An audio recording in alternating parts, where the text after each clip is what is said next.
you... Fuck, I don't know. Gago. Iris, why did you give such a hard question? Yes. Kaya mo It's a yan. lesson that I learned from the Vera.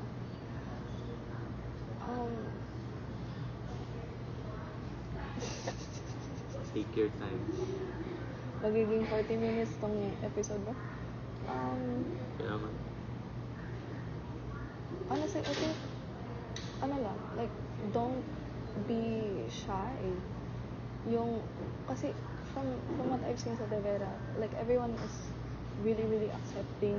Yung parang, like, lapitan mo lang sila, hindi sila like, they won't leave you out, or they won't, like, judge you. Parang, they'll try to include you as much as they can. And, like,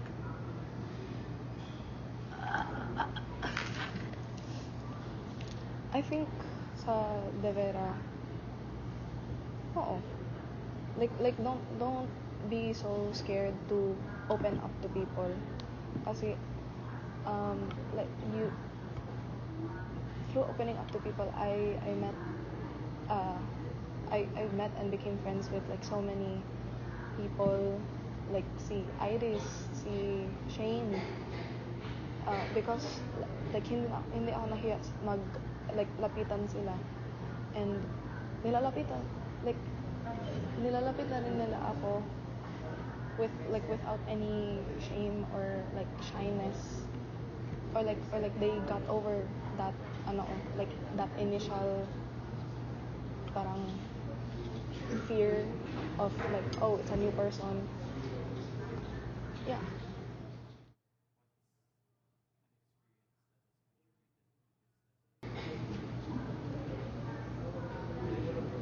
Nung I had a conversation with Iris, like yung parang I feel left out paminsan, and that's just me, that's like a thing that I go through on my own, pero like yung I feel left out sometimes, pero like hindi ko nakikita na oh, this is how De Vera thinks of me pala, like she told me that and she showed me na like it's okay to approach din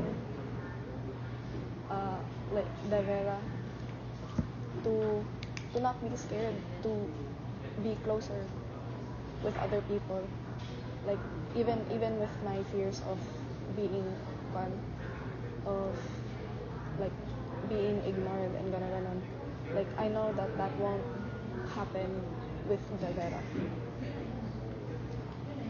Yun na. Okay, so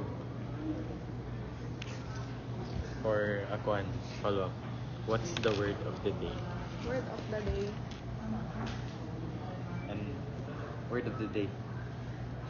Bakit may word of the day? Word lang, just a word. Just a word. Initiative. Initiative. Okay. And then lastly, what's your message to De Vera? Message to De Vera. Kayo yung, I've said this multiple times, pero kayo yung pinaka-favorite ko na section in all my school years.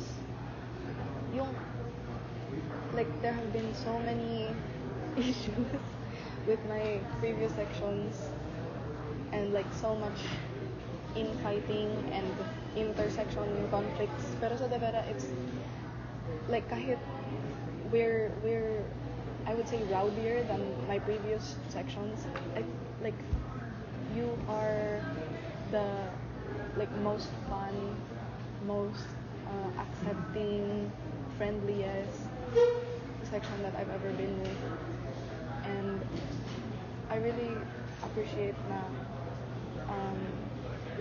I got to spend these last 2 years with you. I wish that we could have more time, pero I think we made the best with the time that we got.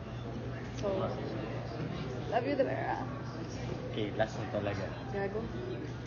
Apat If pala. you were to shout out a person or two, parang to show your appreciation to them, tingnan mo ang camera na yun. Sino? Who would they be? Iris.